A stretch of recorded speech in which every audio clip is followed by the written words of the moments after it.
कांग्रेस के सत्याग्रह में शामिल होने पहुंचे जम्मू कश्मीर के कांग्रेस प्रदेश अध्यक्ष गुलाम अहमद मीर से हमारे संवाददाता उज्जवल कुमार ने खास बातचीत की। क्या कुछ कहा, सुने आप भी। दिल्ली के जंतर मंतर पर आज कांग्रेस ने सत्याग्रह 2.0 किया। हमारे साथ बातचीत करने के लिए गुलाम अहमद मीर साहब मौजूद हैं, इनसे जानेंगे आज यहाँ से क्या रणनीति कांग्रेस ने बनाई है। सर, क्या रणनीति रही आज की? देखिए, जो ऑलरेडी देश में हालात है और पिछले 8 साल से खासकर जो भी फैसले मोदी सरकार ने लिए उनमें कोई डेमोक्रेटिक एटमॉस्फेयर नहीं देखा।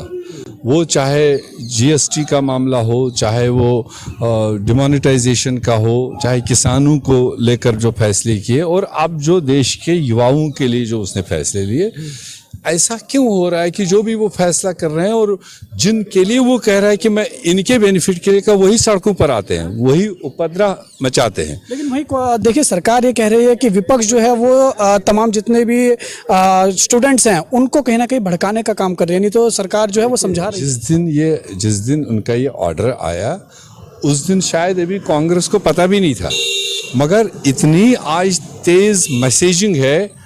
मैं ज़ाती तौर बताऊं, हम जम्मू में किसी दूसरे इशू को लेकर प्रोटेस्ट करके जेल में थे और वहाँ देखा अचानक 200 नौजवान हाथ पैर तोड़ करके जेल में आ गए। तो हमने पूछा क्या बात है। हमने पहली बार उनसे सुना। अगर कांग्रेस उसके पीछे कोई साजिश करता तो फिर पहले मुझे एज प्रदेश अध्यक्ष पता होता।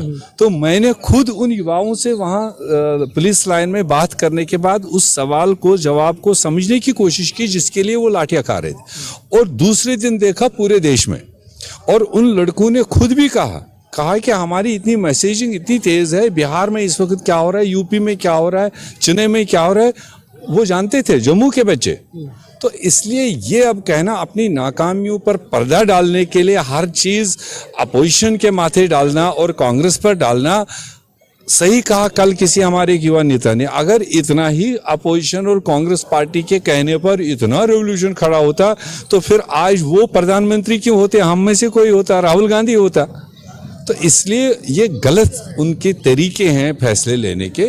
फैसले लेने का हक है उनको, हम नहीं कह सकते, मेजॉरिटी उनके पास है, मगर जो वो यूनिलेटरल फैसले ले रहे हैं और जो स्टेक होल्डर्स है कोई भी फैसले के साथ में, उनको पहले ऑन बोर्ड नहीं ला रहे।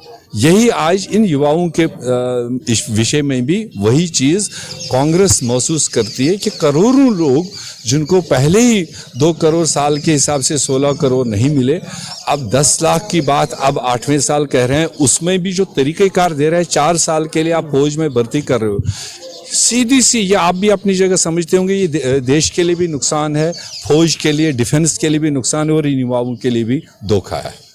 इसमें कुछ भी किसी के लिए फायदे वाली चीज़ नहीं, ना देश के लिए, ना सुरक्षा बल के लिए, ना इन नौजवानों। लेकिन तीनों सेना प्रमुख जो हैं वो लगातार इसके फायदे गिनवाए जा रहे हैं और कल एक प्रेस कॉन्फ्रेंस हुई, उसमें 2 टूक सीधा मना कर दिया गया कि ये योजना वापस नहीं होगी। देखो, उनकी तो मजबूरी है, हम उनसे नाराज़ भी नहीं है, क्योंकि जिन ओहदों पर वो बैठे हैं और पीछे सरकार है और जमहूरियत में यही तो तरीका है, उनको तो वही कहना है जो कुर्सी कह रही है।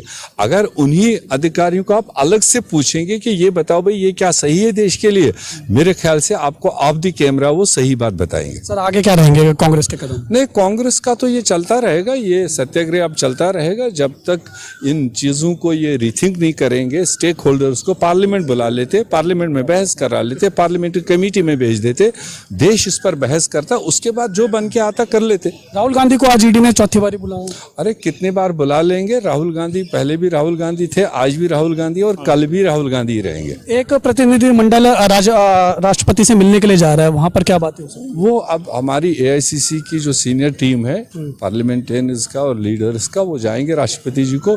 वो पीछे 1 हफ्ते से जो law and order enforce agencies का जो रवैया रहा है एक जमहूरी मुल्क में, जिस तरह से पार्लियामेंटेरियंस को, महिलाओं को ड्रैग किया गया, एक पीसफुल प्रोसेशन को डिस्टर्ब किया उन लोगों ने। इधर से कांग्रेस पार्टी जो महात्मा गांधी के नक्शकदमों पर चलने वाली है, हम ये हिंसा तो कभी नहीं चाहते हैं, अहिंसक तरीके से जो अपनी बात आगे रखना चाहते हैं उसमें ये डिस्टर्ब कर रहे हैं वो बातें। और जो बाकी इस तरह की ये जो ईडी शीडी की कहानियाँ हैं, इसको लेकर राष्ट्रपति को अवगत कराएंगे। ठीक है, बहुत बहुत शुक्रिया सर हमारे साथ बातचीत करने के लिए। तो आपने देखा, ये थे हमारे साथ बातचीत करने के लिए कांग्रेस के जम्मू के अध्यक्ष इनसे बातचीत करें गुलाम अहमद मीर। इनका साफ तौर पे कहना है कि आज जो दिल्ली के जंतर मंतर पर सत्याग्रह 2.0 हुआ, उसका एक ही मकसद है कि जो अग्निपथ योजना लाया गया है सरकार द्वारा, उसको जल्द से जल्द वापस लिया जाए। और आज एक प्रतिनिधि मंडल जो है वो राष्ट्रपति से मिलने के लिए जा रहा है और वहाँ पर भी राष्ट्रपति को इन तमाम बातों से अवगत जो है वो कराया जाएगा कि किस तरीके से तमाम जितने भी कांग्रेस के सांसद हैं उनके साथ जो दुर्व्यवहार हुआ है, दिल्ली पुलिस ने उनके साथ किस तरीके से व्यवहार किया, उनको परमिशन होने के बावजूद जो है नहीं आने दिया गया, और जिस तरीके से राहुल गांधी से जो ईडी पूछताछ कर रही है उस विषय पर भी तमाम चीज़ों का संज्ञान जो है राष्ट्रपति को कांग्रेस का प्रतिनिधिमंडल देने जा रहा है। JK 24/7 न्यूज़ के लिए दिल्ली से उज्जवल कुमार की रिपोर्ट।